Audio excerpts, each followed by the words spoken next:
It's time for Operation Freedom with your host, Dr. Dave Janda, on Southeast Michigan's conservative powerhouse, Wham Talk 1600. It's the only OR in all talk radio. I'm Dr. Dave Janda, broadcasting from our ancillary Freedom Bunker, linked to Wham Talk 1600's Freedom Bunker, thanks to the brilliance of my boss, Derek Stone, and much to the displeasure of the globalist deep state hacks who are intent to block our broadcast from behind enemy lines in the People's Republic of Ann Arbor. As you know, we're here for you every Sunday from 2 to 5 Eastern, but it doesn't start and stop on Sundays from 2 to 5 Eastern. We're also available 24/7 at the following locations. Our YouTube channel, which is still now barely standing, but we had a bit of video taken down this past week. We'll talk about that in a sec. But we're still there. Channel's name on YouTube is Operation Freedom. Go there. We upload a couple new YouTube presentations every week. We're also available 24/7 due to the brilliance of our IT team, security experts extraordinaire, DaveJanda.com. This is where we put all the content. If and when we get taken down on YouTube, everything is there. Now, we have the free side, the public side, where we upload information on a regular basis, such as the interview we did with General Tom McInerney from last week. But we also have the subscription side. And the subscription side is where extra shows, extra content, extra information you're not going to get from the bought-off, lamestream, fake media. Before we get to our first guest, where are we? We're in a multi-level, multifaceted, coordinated criminal vote fraud operation, which is ongoing, period. Okay?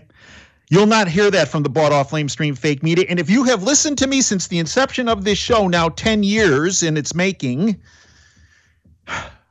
I got a lot of grief for this over 10 years. But if I haven't been proven correct right now, that even Fox is in that category and you should not be listening to Fox. Well, Tucker's there, and yeah, I know. And there are some exceptions. Tucker, Lou Dobbs, Elizabeth McDonald, Maria Bartiromo on certain days, Sean Hannity, don't like that CIA pin, but okay. Laura Ingraham, some days not so much. But it's the management. The management in Fox are members of the Council on Foreign Relations, a globalist deep state think tank. They are part of the problem, not the answer. Last week, General Tom McInerney closed our show.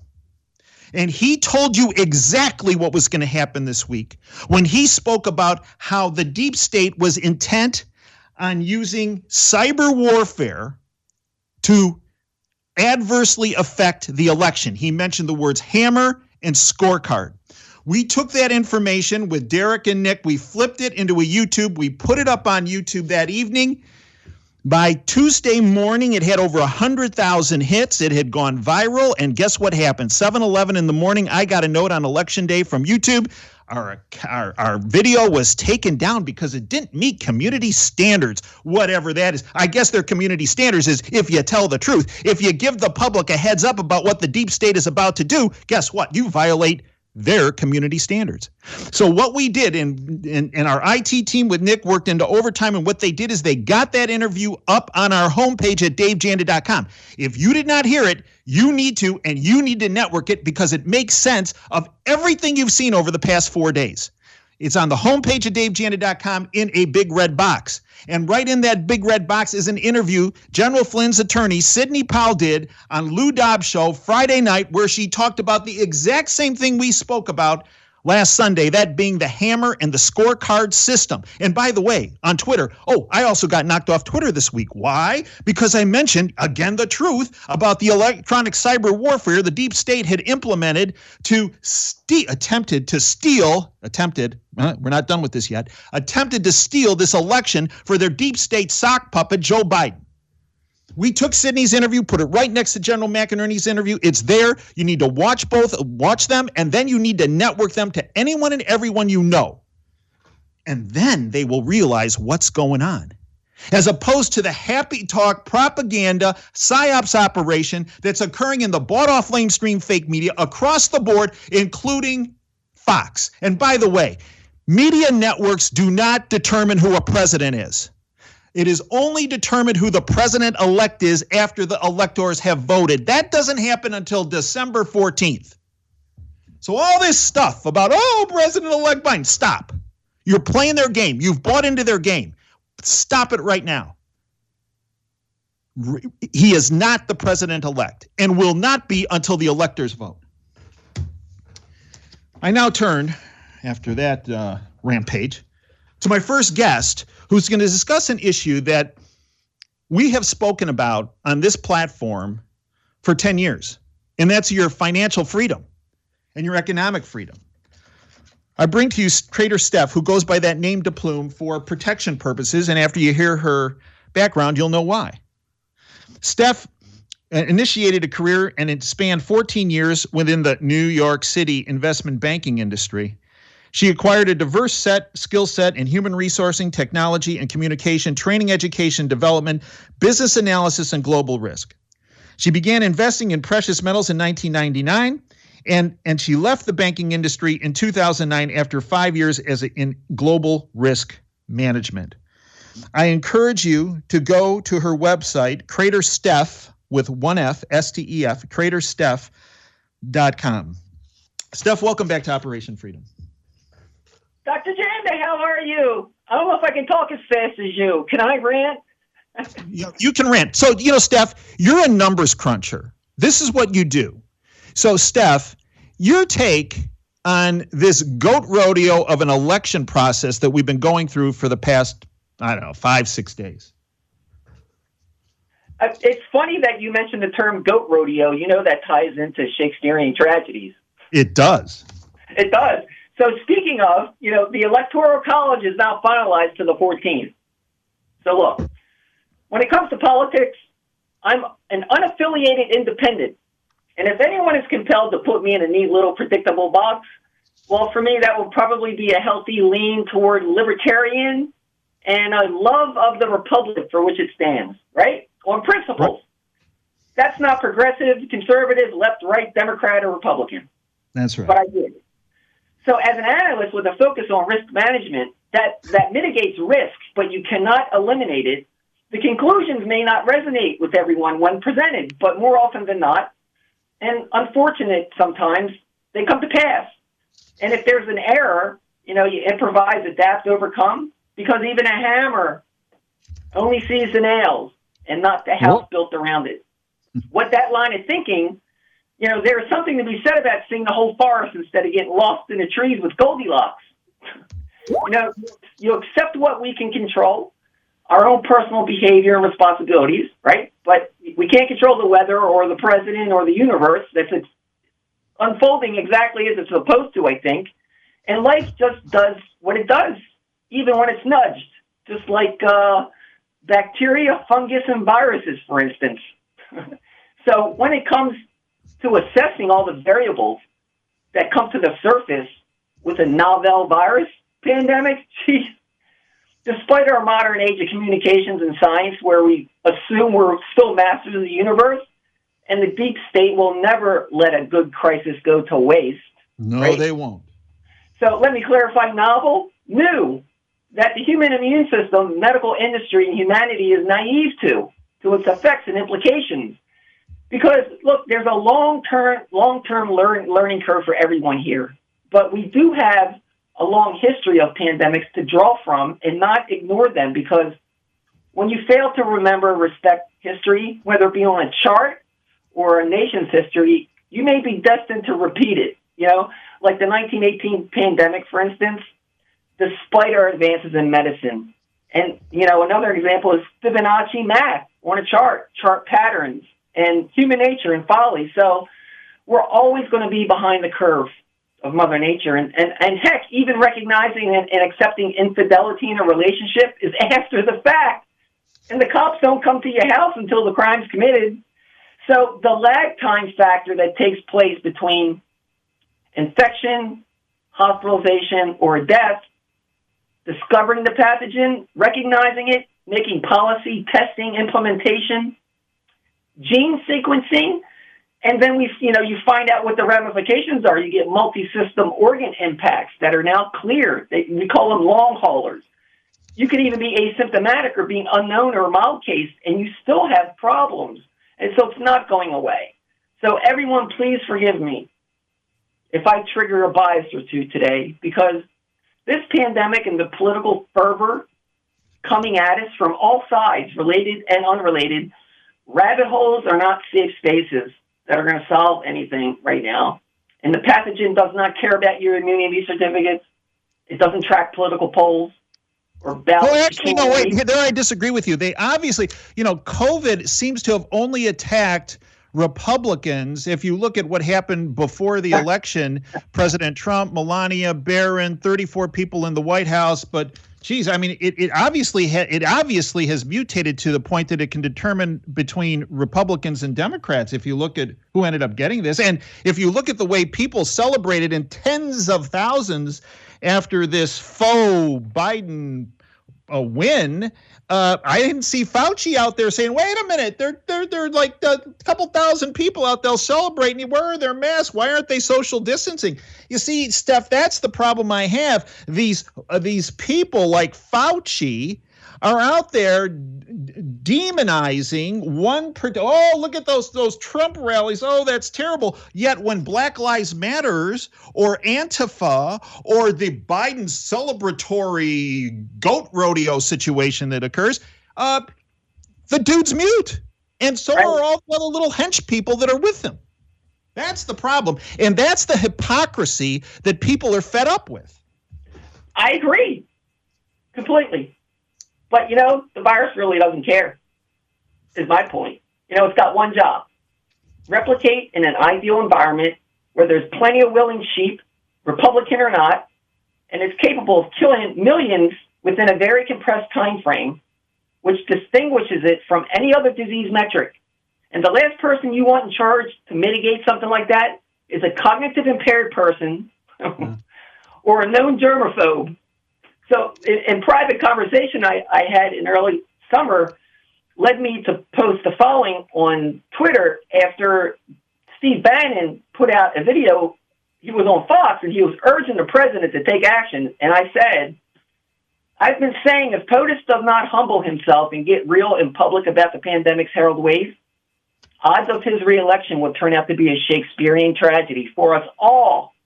And on August 10th, Biden is the 2020 election DSA-DNC strawman.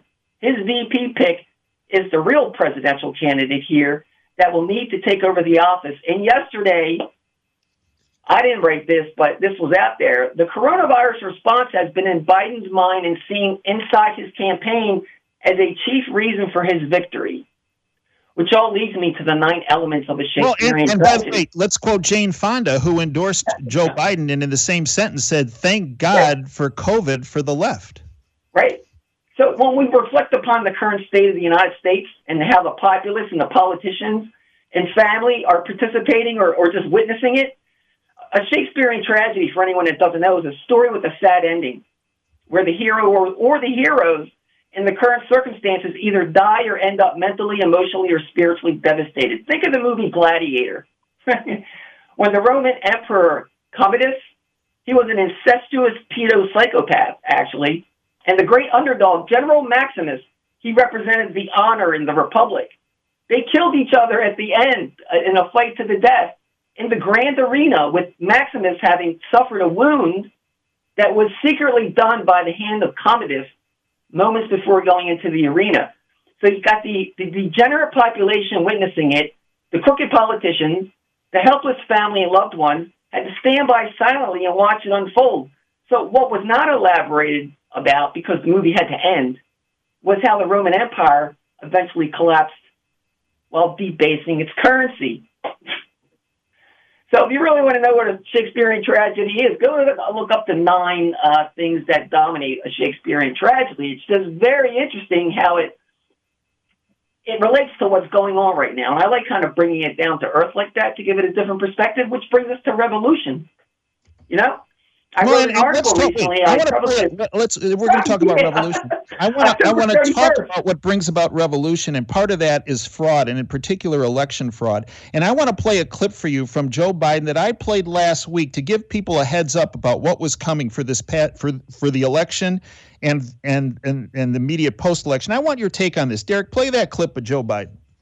Secondly, we're in a situation where we have put together, and you guys did it for our the President Obama's administration before this. We have put together, I think, the most extensive and inclusive voter fraud organization in the history of American politics. Oh, isn't that amazing? Isn't that amazing? And I got one other clip for you, Steph. This is Joe Biden from, I dug up 30 some years ago. I played this last week as well, but we're going to keep playing this again today. He was asked about big money in politics and how it can adversely affect every aspect of government and politics and society. Derek, play that next clip about Joe Biden and what he said about himself. This tells you a lot about Joe Biden in his own words, describing himself. Derek, play that if you could. Senator Biden, welcome to the Advocates. Thank you. Good to be here. Senator Biden, it's nice to have you here. As the youngest member of the Senate, the one, therefore, who may expect the longest career there, I wonder if you'd say to us, since it's clear that you're not corrupt and you got elected, why should people think that the system produces corrupt results when there you are? Well, I'm not sure you should assume I'm not corrupt, but thank you for that, though.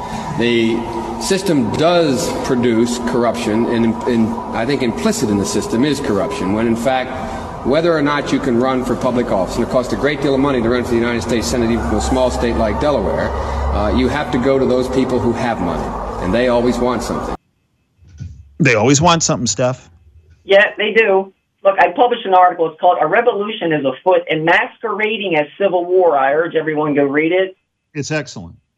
And look, socialism, remember the mouse, doesn't understand why the cheese is free at the mousetrap. But then it's too late once his neck gets snapped, you know? And Ayn Rand, she said there's no difference between communism and socialism, except the means of achieving the same ultimate end. Communism proposes to enslave men by force, socialism by vote. It is merely the difference between murder and suicide. So look, because of the socialist factor that has infiltrated local and federal governments, the federal government in the U.S., they're not shy about voicing their political leanings and plans in the mainstream media. And even if you go back and you look historically at what some of the folks said, which you just pointed out, and more recently about the fraud. So the current incivility reminds me of the ideological and political nature of the American Revolution War and not the Civil War. And I point out the Battle of Oriskany in August of 1777 because it was the first time where loyalists to the King of England, and that included Native Americans, by the way, the fence-sitters, which would be like the silent majority and the minority, and the patriots, which included Native Americans too, converged into one of the revolution's bloodiest and defining moments where brother fought brother, neighbor against neighbor, and the peace of the Native American Six Nations Confederacy was destroyed, which brings us to gold and silver. So let's talk about gold and silver, because many people are very concerned about what's going to be happening here, because with a contested election that will be ongoing, and this is a marathon, folks. This is not a sprint. This is going to take weeks. So many people are concerned. So let's talk about gold and silver, because when things get rough, history, you're a student of history, Steph, have shown that precious metals tend to do what's best in these times of upheaval. Your take? November 5th, I published "It's Showtime Again, ? Technical analysis. Gold is doing excellent. And the charts are up there at the November 5th article. Go see them. And I want to mention that a couple of things had happened, which happened before the run that we recently had, is backwardation. And that's when the spot price is actually, the spot price is higher than the futures price. It's supposed to be the reverse of that. Mm-hmm. But with backwardation, the current price of the asset is higher, And what it tells you is that there's some kind of issue going on with the underlying supply. And eventually it'll balance itself out. But logic would tell you that the price will go down, but it actually doesn't. It ends up going up. So I had called that out over the past week and a half. And, it actually played out again, which always surprises me how this works out. But we ran up to 1953. And when you look at the gold chart, it looks good, but I'm not convinced yet. 1920 has been a really big deal. It was the all-time high going back to 2011. Since August, it became the support as well as the resistance. It's very clear on the chart. But I want to see it go up to 1980 and a couple of the indicators that are on the chart to improve a little bit for me to be convinced that we're going to retest the 2075 high and go into those Fibonacci numbers that are extensions into the future. So look, the chart's bullish. It's been a long consolidation. Sometimes that's just the way it is. That's what happens. You can't control it. You go with the flow. And it's the same thing for silver. The silver chart also looks bullish at this point in time. It's not as bullish as the gold chart, but it's more bullish in the way that it's a lot cheaper per ounce, right? You can make a bigger profit because you can buy more silver. That's why they call it the poor man's gold.